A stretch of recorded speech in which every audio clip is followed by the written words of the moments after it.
안녕하십니까. 스트레이트 조승원입니다. 안녕하십니까. 허이루입니다. 지난주 스트레이트는 론스타와 하나은행 그리고 금융마피아에 대해 방송했습니다. 오늘도 하나은행과 모피아 얘기를 이어가겠습니다. 자, 스튜디오에 홍신영, 이지수 기자 나와 있습니다. 안녕하세요. 안녕하세요.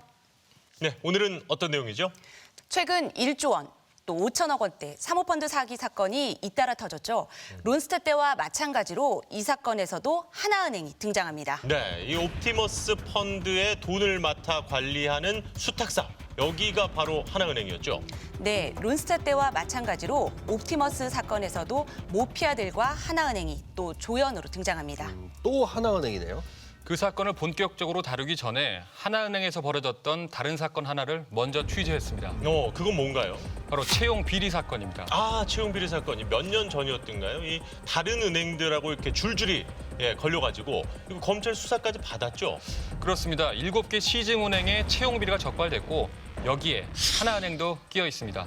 이 사건 재판 과정을 취재했습니다. 2017년 10월 국회 국정감사. 우리은행의 채용 비리가 폭로됐습니다.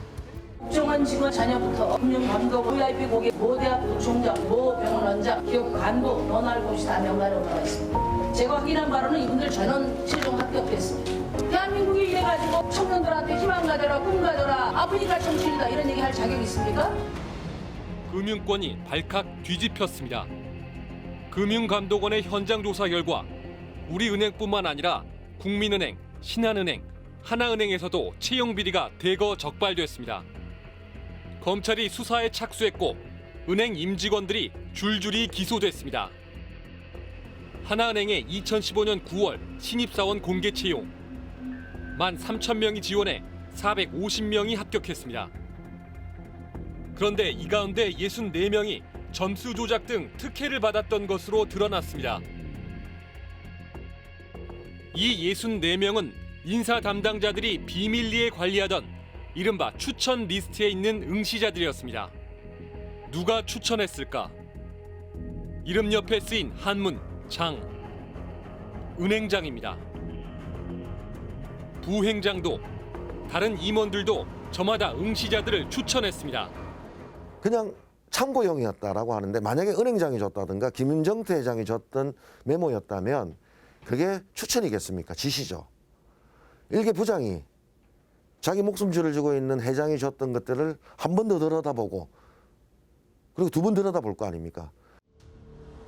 당시 하나은행장은 함영주 현 하나금융 부회장이었습니다. 검찰 수사 결과 한 부회장은 모두 5명을 추천 리스트에 올렸습니다.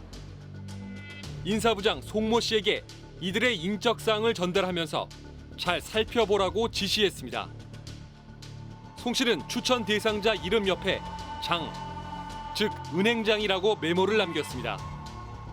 이들의 성적은 단계별로 조작됐습니다. 서류 전형에서 떨어지면 송 씨가 합격자 명단에 슬며시 끼워 넣었습니다. 면접에서 불합격되면 면접 점수를 조작해 합격시켰습니다. 함영주 당시 행장이 추천한 지원자가 면접에서 불합격자로 분류되자 61.92점이던 면접 점수를 곧바로 65.42점으로 바꿨습니다. 최종 임원 면접 결과도 바꿔치기했습니다. 3.2점이 합격선이었는데 2점과 2.3점을 받은 응시자 2명을 합격시켰습니다. 2014년에도 리스트가 작성됐습니다. 6명의 이름 옆에는 JT라고 적혀 있었습니다. JT, 김정태 하나금융그룹 회장의 이니셜입니다. 2016년에는 55명의 리스트가 작성됐습니다. 이들은 전원 서류 전형을 통과했고 필기를 통과한 6명은 최종 합격까지 했습니다. 하나은행은 출신 대학에 따라 노골적으로 차별도 했습니다. 성적대로 뽑은 최종 합격자 가운데 7명을 떨어뜨리고 다른 응시자 7명으로 채워 넣었습니다. 7명 중 6명은 이른바 스카이 대학 출신, 1명은 위스콘신대 출신이었습니다. 또 남녀 성비를 4대 1로 맞춰 합격선에 있던 여성 응시자들을 떨어뜨렸습니다. 함영주 당시 행장은 업무방해와 남녀 고용평등법 위반으로 기소됐습니다. 하나은행은 법정에서 점수 순서로만 합격자를 정하면 서울대, 연세대, 고려대 출신자들이 예년보다 부족해 대학별 균형을 고려했다고 밝혔습니다. 또 민간 기업은 채용에서 자유롭게 의사를 결정할 권리가 있다고 주장했습니다. 출신 학교를 가지고 인위적으로 합격자를 조정한다는 것이 그렇기 때문에 이거는 누가 봐도 조금 납득하기가 어려운, 그리고 그간 있었던 채용 비리 사건들 중에도 조금 정도가 지나친 사례가 아닌가 싶습니다. 이런 일은 거의 매년 계속됐습니다. 그런데 재판 과정에서 인사부장인 송모 씨가 자기가 다 알아서 한 거라고 주장했습니다. 송 씨는 함영주 당시 은행장에게 추천 대상자가 적힌 메모를 받고 리스트를 만든 사실도 인정했지만 합격시키라는 지시를 받은 건 아니라고 주장했습니다. 점수 조작이나 결과 바꿔치기는 자기가 다 알아서 했다는 겁니다.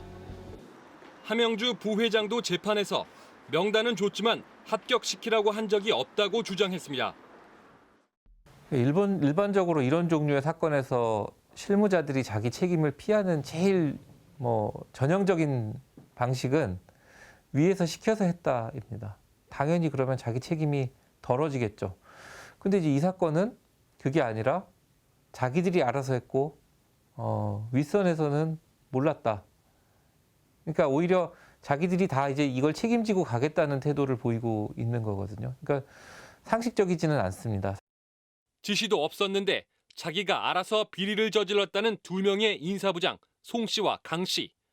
두 명 모두 임원으로 승진했습니다. 징계는 받지 않았습니다.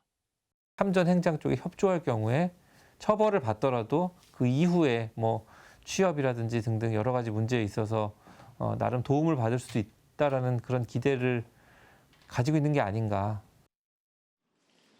그렇다면 당시 한 부회장에게 합격을 청탁한 사람들은 누구일까? 당시 수사했던 검찰은 청탁한 사람들이 정관계 인사들이라고 밝혔습니다. 아들이건 딸이건 특혜로 채용해주고 이런 일정한 공생관계. 나는 네 등을 긁어줄 테니까 너도 내가 승진하고 이럴 때 또는 내가 어려운 일 겪었을 때 날 도와줘. 이런 이상한 공생관계가 혹시 맺어지고 있는 것은 아니냐. 하지만 검찰은 청탁한 정관계 인사들이 누구인지 밝히지 않았습니다. 수사도 하지 않았습니다. 수사를 했는지 여부 이런 것들에 대해서 저희가 공보규정상 확인해드리기 어렵다라는 말씀을 좀 드릴 수 있을 것 같습니다. 일반론으로 봤을 때 저도 이런 수사를 하게 되면 단순한 청탁만으로는 제가 어려울 거고 거기에 이제 채용하는 과정에 있어서 조금 공모를 했다거나 부정에 관여했다거나 이게 입증이 돼야 될 겁니다. 아마. 채용 비리에 구체적으로 관여하지 않았으니 청탁만으로는 처벌할 수 없다는 뜻입니다. 일단은 수사를 하고 그다음에 그 청탁자의 청탁이 어느 정도로 실제 채용 비리에 영향을 미치는지를 밝혀서 그다음에 이제 이것이 과연 법리적으로 공범까지로 볼 수 있는지 아닌지를 판단해야 된다고 생각하는데 아예 수사 자체를 하지 않고 나서 처벌하기 어렵다 이런 이야기를 하는 거는 어떻게 보면은 청탁자 봐주기가 아닌가 그렇게 생각합니다. 은행 임직원들은 저렇게 재판을 받고 있는데 정작 채용을 청탁한 사람들은 검찰이 소환 조사도 안 했습니다. 네. 무슨 이런 수사가 다 있는지 모르겠어요. 맞아요. 상식적으로 이해가 안 갑니다. 네, 저도 그건 그런데 이 인사부장 말이죠. 윗분은 아무 잘못이 없다. 모든 건 다 내가 한 일이다. 야, 이거 영화에서 많이 보던 장면 아닙니까? 네, 인사부장들이 저렇게 진술해서 보호하려고 했던 사람은 바로 함영주, 당시 은행장입니다. 함영주 행장은 현재 하나금융지주 부회장인데 네. 자기 회장 1순위에 꼽히는 인물입니다. 그리고 은행장을 뜻하는 장이라는 글자 말고도 JT라는 메모가 나왔어요. 이 JT, 김정태 하나금융 회장이잖아요. 이 JT 김정태 회장 기소조차 안 된 것 같습니다. 네, 검찰이 불기소 처분했습니다. 하나금융 임원이 회장님이 추천한 게 아니라 내가 써놓은 거다. 이렇게 주장했다는 겁니다. 야, 이 정도면 이 하나은행이라는 조직 좀 무서운데요. 직원들 얘기를 들어보면 하나금융그룹은 지주사 회장이 지배하는 조직입니다. 경영은 물론 승진, 채용 같은 인사에서도 막강한 영향력을 갖고 있다고 합니다. 공교롭게도 채용 비리와 비슷한 시기 하나은행은 또 다른 사건에 연루됩니다. 바로 박근혜 전 대통령 탄핵을 부른 국정농단 사건입니다. 아, 기억납니다. 그때도 인사청탁이었죠. 네, 최순실 씨가 자기 비자금을 관리해주던 하나은행 직원을 승진시키기 위해 청와대를 동원해 인사청탁을 한 사건입니다. 2015년 8월 최순실 씨는 독일 현지에서 회사를 설립한 뒤 삼성전자로부터 36억 원을 지원받았습니다. 딸 정유라 씨의 승마작은 명목이었습니다. 이 돈은 하나은행 프랑크푸르트 지점 등을 통해 들어왔습니다. 당시 하나은행 프랑크푸르트 지점장 이상화 씨. 이 씨는 최순실 씨의 외환과 대출 업무는 물론 독일 부동산 구하는 일까지 도와줬습니다. 사실상 집사 역할을 한 겁니다. 한 달 뒤 이상화 씨는 최순실 씨에게 인사청탁을 했습니다. 하나은행이 룩셈부르크에 유럽 총괄 법인을 설치할 예정입니다. 법인을 독일에 세우고 제가 법인장이 되면 계속해서 독일에서 근무할 수 있습니다. 최순실 씨는 이 부탁을 박근혜 대통령에게 전달했습니다. 박근혜 대통령은 안종범 청와대 경제수석에게, 안종범 수석은 정찬우 금융위원회 부위원장에게, 정찬우 부위원장은 김정태 하나금융회장에게 이 청탁을 전달했습니다. 하지만 첫 번째 청탁은 하나은행 유럽 총괄법인 신설이 무산되면서 실패했습니다. 최순실 씨의 또 다른 요구가 시작됐습니다. 이번에는 이상화 지점장을 하나은행 해외 업무 총괄 임원으로 승진시키라는 청탁이었습니다. 이번에도 박근혜 대통령, 안종범 경제수석, 정찬우 금융위 부위원장을 따라 지시가 내려갔습니다. 정찬우 부위원장은 하나금융 김정태 회장에게 전화를 겁니다. 안종범 수석의 지시 사항입니다. 이상화를 하나은행의 해외 업무를 총괄하는 그룹장이 되게 해주십시오. 김정태 회장은 처음에는 거절했습니다. 부장급인 이 씨를 곧바로 부행장급으로 승진시키는 건 불가능하다고 한 겁니다. 하지만 거듭된 요구에 일단 이 씨를 핵심 지점인 하나은행 삼성타운 지점장으로 발령냈습니다. 그러자 안종범 수석이 크게 화를 냈다고 합니다. 안종범 수석과 김정태 회장의 전화 통화가 이뤄졌습니다. 내가 이상화를 바로 본부장으로 승진을 시키랬지. 언제 센터장을 했다가 나중에 본부장 승진을 시키라고 했습니까? 지금 당장 승진시키세요. 무조건 빨리 하세요. 지금 이건 내 이득을 위해서 합니까? 그렇게 안 돌아갑니까? 호된 질책을 받은 김정태 회장은 곧바로 인사를 지시합니다. 해외 영업을 총괄하던 글로벌 영업본부를 둘러 쪼개 제2본부장에 이상화 씨를 발령했습니다. 통화 열흘 만에 조직 신설과 청탁 인사가 일사천리로 이뤄졌습니다. 곧이어 열린 국회 국정감사. 인사청탁 당시 은행장이었던 함영주 부회장이 출석했습니다. 김정태 회장의 지시를 받았냐는 질문에 함영주 부회장은 모두 자기가 알아서 했다며 김정태 회장을 감쌌습니다. 이상화 씨 본부장을 승진시키기 위해서 조직 개편을 해야 된다 하고 지시를 받은 적 있습니까? 그거는 아시다시피 제가 이상화 본부장 승진에 대해서 김정태 회장으로부터 어떠한 지시를 받은 적은 없습니다. 스스로 하신 겁니까? 예, 은행장으로. 적이 없고. 예, 제가 유재봉 그룹장한테도 지시를 했습니다. 최순실, 박근혜 전 대통령, 안종범 전 수석은 강요죄가 인정됐습니다. 하지만 부정한 청탁을 실행한 하나은행에서는 아무도 처벌받지 않았습니다.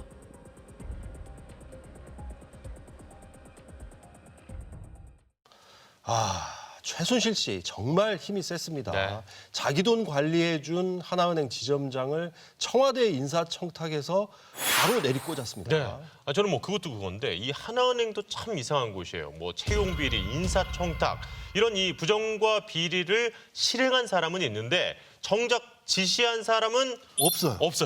네, 없다는 겁니다. 그런데 이거 말고도 하나은행이 연루된 사건 또 있습니다. 최근 논란이 커지고 있는 사모펀드. 옵티머스 사기 사건이죠. 네, 이 사건에도 하나은행이 등장합니다. 하나은행은 옵티머스 펀드의 수탁은행이었는데 네. 옵티머스 측의 편의를 봐준 정황이 곳곳에서 드러나고 있습니다. 왜 그런 거죠? 이 하나은행과 옵티머스 펀드 무슨 관계가 있는 겁니까? 이 사건과 관련해 주목해야 할 모임이 있습니다. 바로 강경 여의도 포럼입니다. 강경 여의도 포럼. 강경상고 출신 금융계 인사들의 모임인데 화려한 인맥을 자랑합니다. 옵티머스의 김재현 대표는 이 강경 여의도 포럼 인맥들을 전방위적으로 만나고 다녔습니다. 스트레이트가 이 사건을 추적했습니다. 5천억대 사기 펀드로 확인된 옵티머스 사건. 고객들에게 펀드를 판매한 곳은 NH투자증권이지만 펀드 자금을 관리한 곳은 따로 있습니다. 수탁사인 하나은행입니다. 하나은행은 옵티머스의 지시를 받아 회사채를 사고 파는 등 투자금을 관리했습니다. 옵티머스가 환매 중단 사태에 빠지며 사건이 터진 건 지난 6월이었습니다. 그런데 옵티머스 임직원들은 검찰 조사에서 이미 지난 2018년 8월부터 투자금을 돌려줄 수 없는 상황이 됐다고 진술했습니다. 이미 환매 중단 1년 10개월 전부터 펀드에 심각한 문제가 있었다는 뜻입니다. 수탁사인 하나은행은 이런 사실을 몰랐을까? 2018년 8월 9일 하나은행 수탁부에 비상이 걸립니다. 옵티머스 지시로 투자한 곳에서 전날 회수해야 할 자금이 제대로 들어오지 않았습니다. 이 돈을 받아 펀드 환매를 요청한 고객들에게 보내줘야 하는데 구멍이 생긴 겁니다. 옵티머스에 돈을 메우라고 했지만 오늘은 안 되고 내일 된다는 답변이 돌아왔습니다.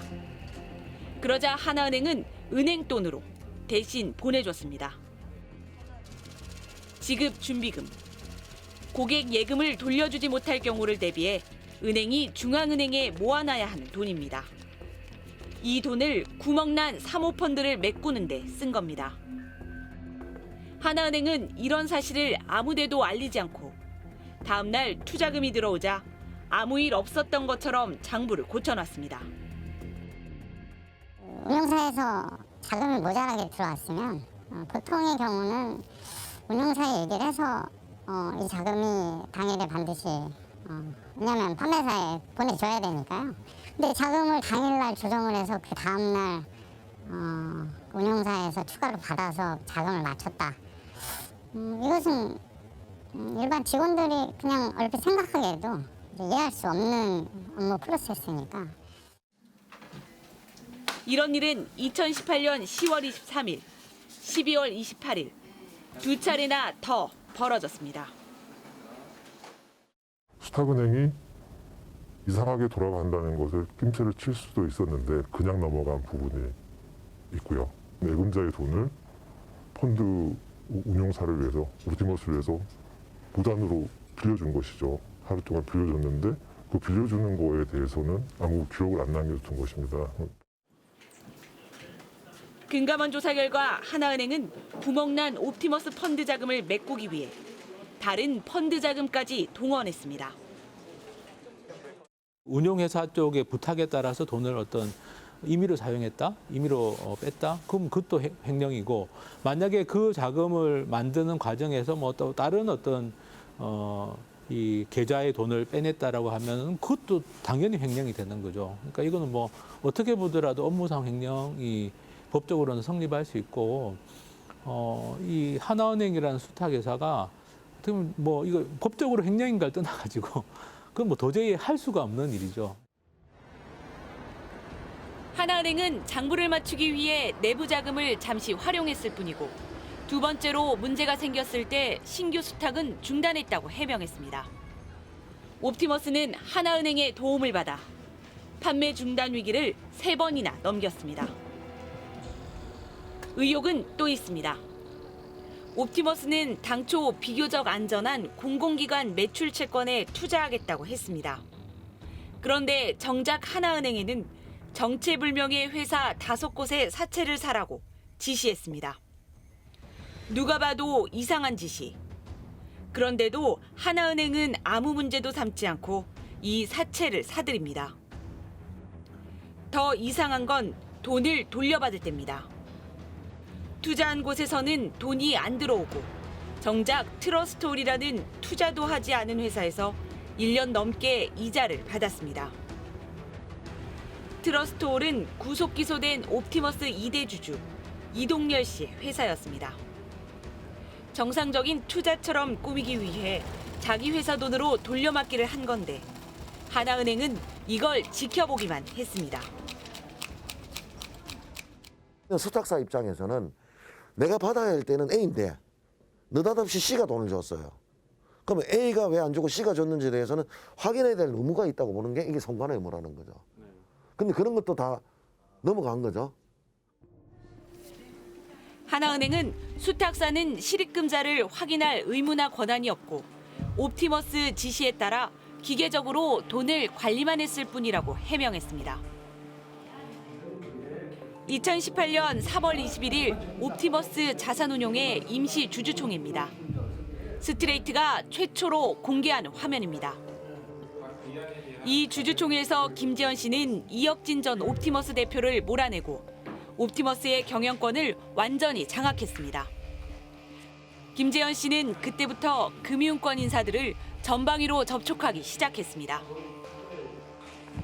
김 씨를 금융계 인사들에게 소개한 사람은 윤만순 전 금융감독원 국장이었습니다. 모두 윤만순 씨의 출신 고등학교 강경상고 인맥이었습니다. 뭐 학교 선후배니까 한두 번 정도는 만났죠. 차 한잔 먹으러 왔을 거예요. 우리 부회장님 사무실로. 예. 차 한잔 먹으러 와서 저는 거기에 할 말이 없습니다. 죄송합니다. 네. 이렇게 만난 사람들 중에는 하나은행 임원도 있었습니다. 김재현 씨는 2018년 초 윤만순 씨의 소개로 하나은행 김모 전무를 만났습니다. 김 전무 역시 강경상고 출신입니다. 강경상고 출신 금융계 인사들로 구성된 강경 여의도 포럼. 하나금융지주 함영주 부회장도 강경상고 출신으로 강경 여의도 포럼의 임원을 지냈습니다. 혹시 김재현 씨가 함영주 부회장도 만난 건 아닐까? 이 사건을 담당한 한 당국자는 2018년 3월 김재현이 윤만순의 소개로 함영주 부회장을 만났다고 밝혔습니다. 검찰은 하나은행이 왜 옵티머스 편의를 봐줬는지, 누구의 지시였는지 수사를 확대하고 있습니다. 이에 대해 하나금융 측은 함영주 부회장은 김재현을 한 번도 만난 적이 없으며 수탁 업무 관련해 지시를 내린 적도 없다고 주장했습니다. 또 김모 전무가 김재현을 만난 것에 대해서는 명함을 주고받고 인사만 했을 뿐 수탁과 관련한 부탁은 전혀 없었다고 해명했습니다. 하나은행이 엮인 사건들 참 많습니다. 채용비리, 최순실 국정농단, 여기에 옵티머스 사기 사건까지요. 네. 그리고 이 사건들의 공통적으로 등장하는 이름이 하나 있습니다. 함영주 하나금융그룹 부회장.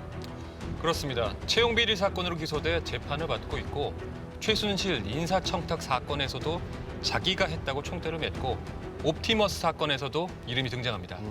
이쯤 되면은 이 함영주 부회장의 입장도 좀 들어봐야 되는 거 아닙니까? 그래서 찾아갔습니다. 만났습니까? 만나긴 했습니다. 지금부터 하나은행이 차기 1인자를 보호하기 위해 어떻게 하는지 보여드리겠습니다. 지난 11일 서울 서부지방법원 하나은행 채용비리 사건의 재판에 함영주 부회장이 출석하는 날입니다. 스트레이트는 한 부회장에게 질문을 던지기 위해 법원 앞에서 기다렸습니다. 함영주 부회장이 도착하는 순간 주변에 서 있던 남성들이 기자를 밀어내기 시작했습니다. 공판 길어지고 있는데 한 말씀 해주시죠. 왜 이러십니까? 하나은행 부회장과 상무 등 임직원들이었습니다. 그 채용비리 보고 받으시거나 지시한 적 있으십니까? 옵티머스 펀드 관련 김재현 대표 만나셨어요? 김재현 대표.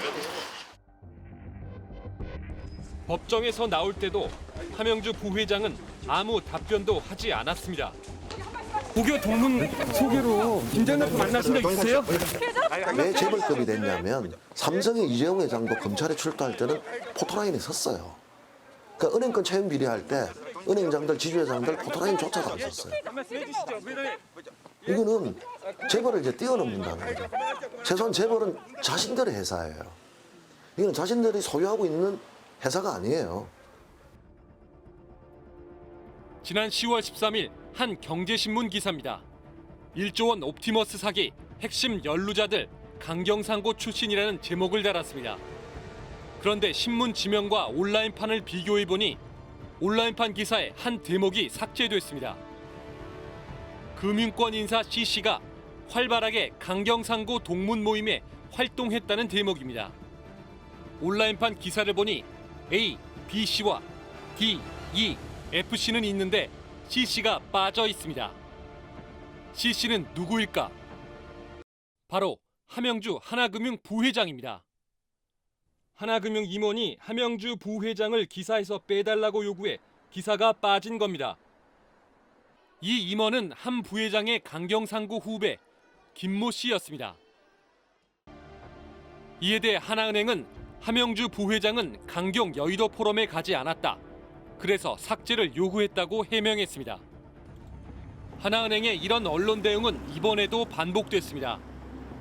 스트레이트 방송을 사흘 앞둔 지난 목요일, 스트레이트 앞으로 하나은행 측이 내용 증명서 한 통을 보냈습니다. 하나은행은 스트레이트 담당 기자와 팀장 개인을 형사 고소하고 법원에 5억 원의 민사소송을 제기했다며 소장 표지를 보내왔습니다. 하나은행은 지난주 방송한 스트레이트, 론스타와 모피아의 망령편이 허위사실로 자기들의 명예를 훼손했고 이번 주 예정된 방송도 하나은행의 권익 침해가 우려된다고 주장했습니다. 그러나 어떤 부분이 허위사실인지는 언급하지 않았습니다. 방송된 지 나흘 만에 내용도 없이 고소장과 소장을 당사자들에게 직접 보낸 건 매우 이례적인 일입니다. 더 이상 그런 비판을 하지 못하게 만들려는 그런 수단으로 제기되는 소송을 이제 전략적 봉쇄 소송이라고 하는데요. 공익성을 추구하면서 보도를 하려고 했던 그 언론 기자에 대해서 제기한다는 것은 굉장히 좀 바람직하지 못한 선택이 아닌가 생각이 듭니다. 하나은행이 기자 개인을 상대로 이런 소송을 낸 사례가 또 있습니다. 지난 2017년 11월 경제신문인 이코노믹 리뷰가 하나금융 회장 재선인 앞두고 사회이사와 거래라는 기사를 실었습니다. 이 신문은 당시 사면임을 노리던 김정태 하나금융 회장의 비리 의혹을 집중적으로 보도하고 있었습니다. 그러자 다음 날 하나은행 안모 전무가 언론사로 찾아왔습니다. 안 전무는 김정태 하나금융 회장에게 불리한 기사를 다시 쓰지 않는 조건으로 광고비 2억 원을 주겠다고 제안합니다. 2개. 2개? 앞으로 안 쓰는 걸로. 아니, 나눠서? 뭐 어떻게? 이름 명확히 해야지. 아니, 한 번에 줘야지. 뭘 나눠서 줘? 아니, 그럼 한 개 이렇게 줄까? 이번 달 하나, 다음 달 하나? 그럼 한꺼번에 2개? 오케이. 2개는 뭐 2,000원 아니고 2억 줄게. 다음 날에는 안 전무와 기자가 저녁 식사를 함께 했습니다. 이 자리에서 안 전무는 속내를 털어놓습니다. 내가 좋아하는 형이 행장인데 그 형이 행장이 되면 나는 행장 안 되고 계열사 사장 될 거야. 하나카드든 하나캐피탈이든 사장할게. 그런데 우리 회장 내가 모시기 쉽지 않아. 이 녹취록에 등장한 안모 전무. 지난 11일 함영주 부회장 재판에서 스트레이트 취재진을 막아섰던 바로 그 인물입니다. 지금은 부행장이 됐습니다. 이코노믹 리뷰 기자는 당시 이 제안을 거절하고 대화 내용을 녹음했습니다. 그러자 하나은행은 기자를 형사 고소하고 3억 원의 민사 소송을 냈습니다. 당시 저녁 식사 자리에는 김정태 하나금융 회장도 합석했다고 미디어 오늘이 보도했습니다. 자기 비리를 고발한 언론사를 회유하는 자리에 회장이 직접 참석한 겁니다. 금융정의연대와 참여연대는 당시 안 전무와 함영주 행장, 김정태 회장을 김영란법과 은행법 위반 혐의로 검찰에 고발했습니다. 하지만 검찰은 증거 불충분으로 불기소 처분했습니다. 이에 대해 하나은행은 이 사안은 3년 전 사건으로 당시 이런 의혹에 대해 검찰과 경찰의 수사를 통해 무혐의 종결된 사건이다라고 해명했습니다. 회장 1인을 보호하기 위해 왜 임원들이 이렇게까지 나설까? 금융지주 회장의 영향력은 막강합니다. 은행 같은 경우는 보통 일반인들 굉장히 후에 결정한다고 생각하는데 전혀 그렇지 않아요. 회장이 안 하면 승진도 못해요. 어떤 말로 이건희보다 더 권력이 크죠. 왜냐면 나한테 충성을 하고 내가 죄를 저질러 입을 꼭 다물 사람이 1순위 덕목인 거예요. 김승유 회장, 김정태 회장은 모두 사면이물에 장기 집권했습니다. 함영주 부회장은 내년 초에 새로 뽑는 하나금융지주 차기 회장의 유력 후보입니다. 금융지주 회장은 임기가 1, 2년에 불과한 은행장과 계열사 사장들의 인사권을 쥐고 있습니다. 그러나 정작 법적 책임은 지지 않습니다. 지주 회장은 흔적을 남기지 않고 사장단 회의에서 말로써 지시를 하는 것이죠. 증거가 남지 않습니다. 지주 회장들은 위법 행위를 하더라도 증거가 없기 때문에 책임에서 벗어나기가 좋은 구조이죠. 하나은행 임직원들 정말 온몸을 던져서 부회장을 지키는군요. 네. 근데 처음에는 분위기가 나쁘지 않았습니다. 하나금융 사람들이랑 이런저런 대화도 나눴거든요. 그런데 함영주 부회장이 나타나니까 갑자기 분위기가 바뀌었습니다. 화면에는 안 잡혔지만요. 법정 안에는 하나금융 계열사 임직원들로 가득했습니다. 방청객 대부분이 하나금융 사람들일 정도였습니다. 뭐 이게 눈도장이라도 찍으려는 거였을까요? 야, 이게 이 금융지주사 회장의 이 위세가 정말 재벌 부럽지가 않군요. 예. 그리고 그 소송 말입니다. 5억 원짜리 소송. 소송도 소송인데 내가 너에게 소송 걸었다. 이렇게 상대방에게 이메일로 바로 알려주는. 이거 뭐예요, 이게? 바로 그 점 때문에 오늘 방송을 위축시키려는 협박 목적이라는 비판이 나온 겁니다. 그런데 금융지주사 회장의 권력이 저렇게나 막강하고 또 비리가 계속 터지는 데는 금융감독당국의 책임도 분명히 있는 것 같습니다. 책임이 있습니다. 사실 금융감독 당국은 오히려 금융회사들과 이익 공동체라고 보는 게 맞을 것 같습니다. 금융기관들과 모피아들의 공생관계를 추적했습니다. 하나은행. 1998년 외환위기 직후 몸집을 키웠습니다. 충청은행, 보람은행, 서울은행에 이어 외환은행을 차례로 인수해 국내 4대 금융지주사로 성장했습니다. 김승유 회장하고 금감원 관계는 아주 밀접해요. 왜냐하면 작은 단자회사를 지금 4대 은행까지 키우는 데 있어서 금감원의 어시스트 없으시면 절대 안 됐거든요. 충남은행, 보람은행, 그다음에 서울은행 이거를 2000년 초반에 금감원장이고 이재용제하고 최우신장이 그때 지배구조 가설팀에서 은행 여기서 이게 계속 어시스트 안 올려줬으면 세골을 못 넣죠. 여기에 등장한 이현재 전 경제부총리. 이현재 사단이라는 말이 돌 정도로 재경부 마피아, 모피아들의 대부입니다.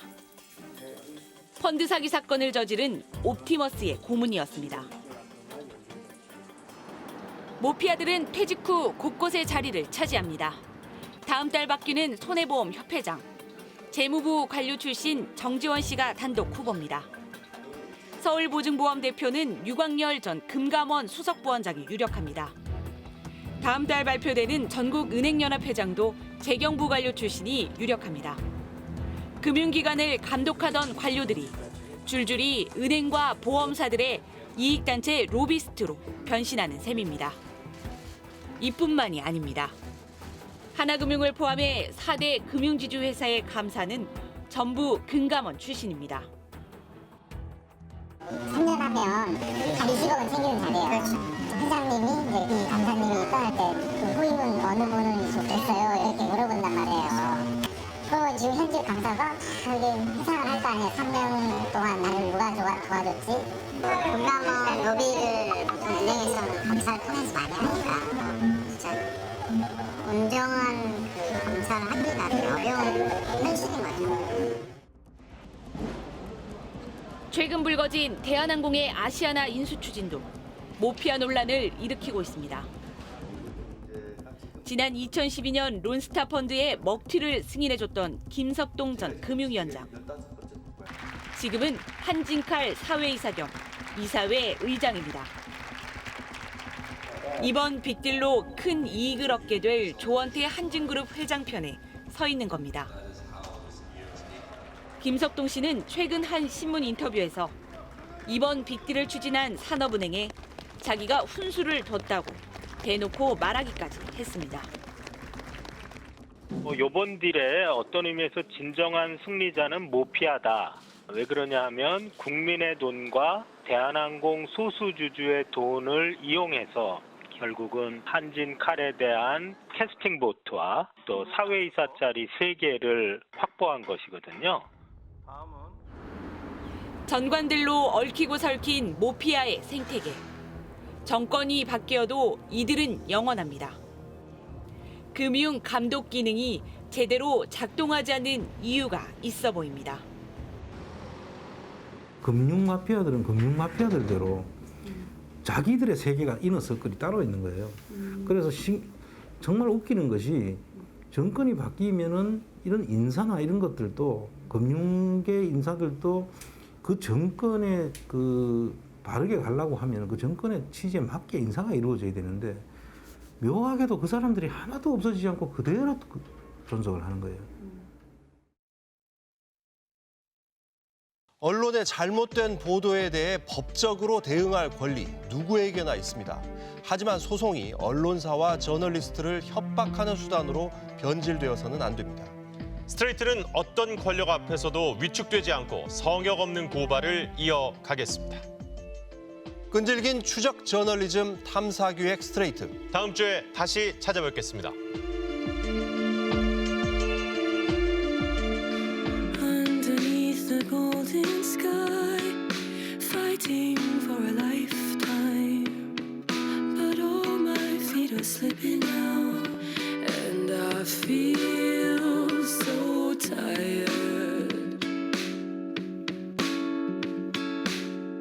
I thought that I would have the strength